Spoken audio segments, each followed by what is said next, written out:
Well, welcome back, YouTube. This is Rice Paddy Reasons, and my name is Isaac, and I am your Rice Paddy Daddy. Hey. This channel is where I offer solutions to the regular guy looking to travel overseas, either full-time or part-time. Hey guys, have you ever noticed that the people that are the worst at being in charge are usually the people that really want to be in charge? I've noticed it. I'm sure you've noticed it too. And that's why today I want to talk about leadership and understanding what leadership and protection actually is. And I also want to talk about why a certain group of people is just simply not worth the effort to even try and protect. So first we have to actually truly understand what leadership and protection really is. Now first you got to understand that real leadership, good leadership, is actually very rare. We are all humans, we're imperfect creatures, we make mistakes, and a lot of times a leader will let his ego, his or her ego, get in the way of making the right decisions in order to be a good leader.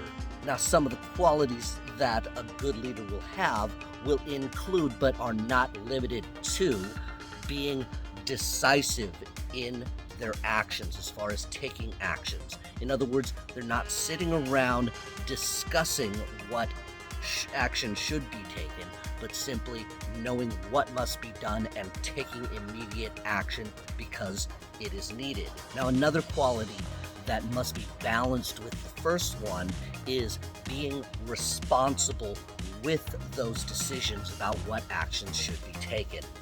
So it is not only being decisive, but making a good decision and doing it decisively. And another quality that must be balanced with the previous two are being wise with the allocation of the available resources. Now, these are vague terms because leadership can encompass many different aspects. In my own experience, it's running a kitchen. Now, when you're running a professional kitchen, okay, there's simply not any time to decide anything by committee, okay? The chef makes the call, and right or wrong, you have to follow his call because that's how it works. The kitchen will not function any other way because there is simply no time to debate. So therefore, a kitchen can never be a democracy. Now, a chef might be a good leader or not such a good leader, but either way, the system has to be followed, otherwise it's just going to be chaos, and that will guarantee failure. Now, in my own experience, if somebody disagrees with me, that is fine.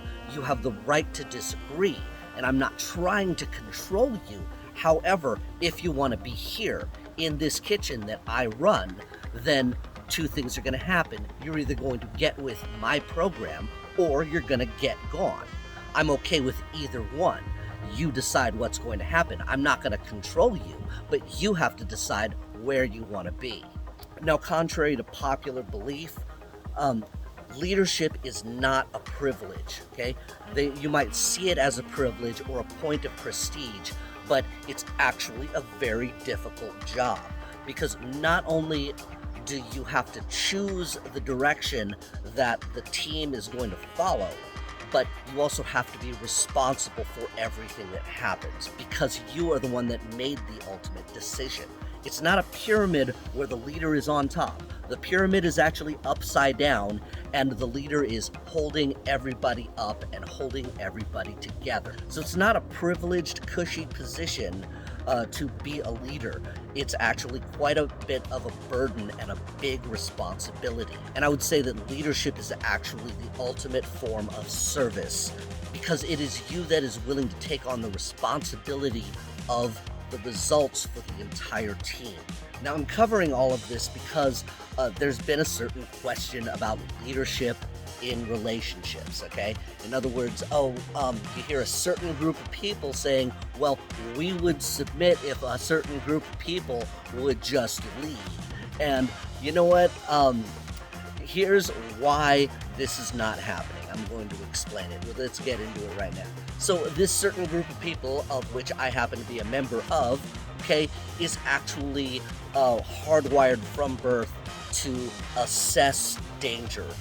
It's one of the most natural things that we do, is that in every situation we are assessing the level of danger and we are deciding to either meet it or avoid it. I call this the danger equation.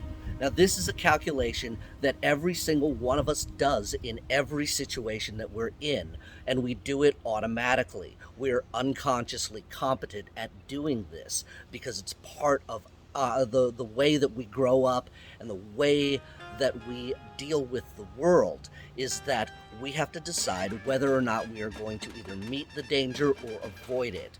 Now, it is always preferable to avoid the danger because we know that even if you win a fight, it can still ruin your day. And we also know that this responsibility for being aware of the danger is magnified when others are involved that we are expected to protect. Which brings us to the subject of protection, okay?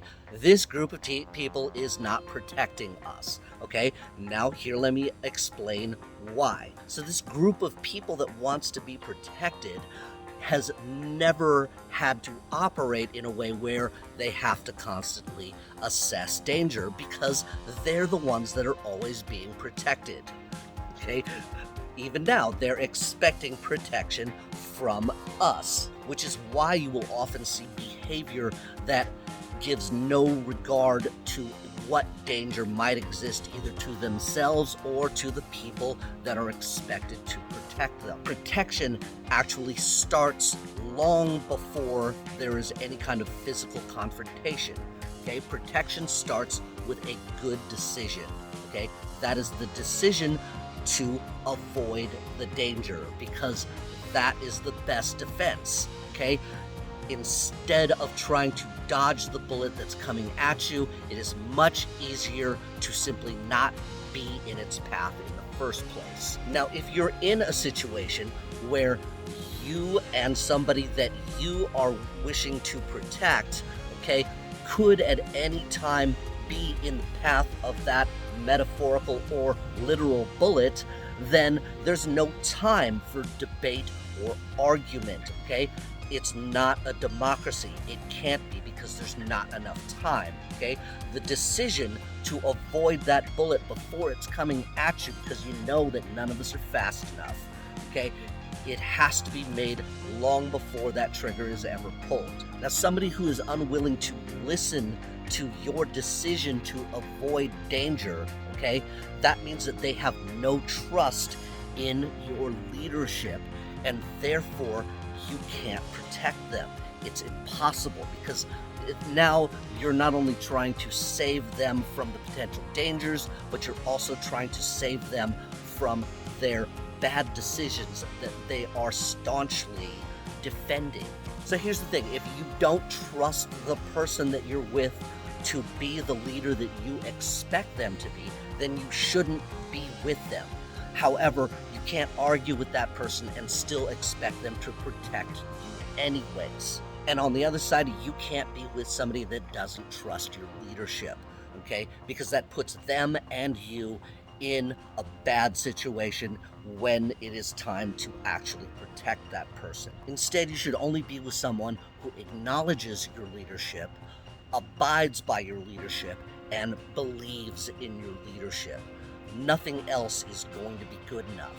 And I think that this is a big reason why a lot of us are choosing to look for our life partners and wives and girlfriends outside of the country rather than here. Because in this country, it has become such a normal thing for men to simply not be trusted.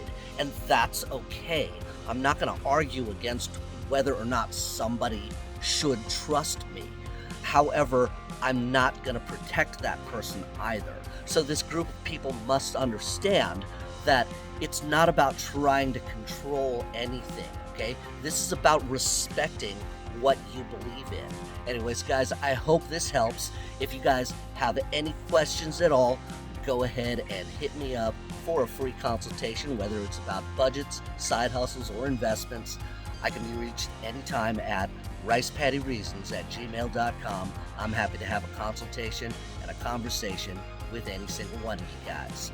So always remember, guys, that you are supposed to be a good leader. That is what is expected of you no matter what country you are in. So always be working to be better and to be the best leader that you can, because if you want a quality woman, trust me, you're only going to be able to find and attract the quality of woman that matches your quality of being a man. So do your best, guys, and always keep growing. Passports up. You guys live free and deserve your victory.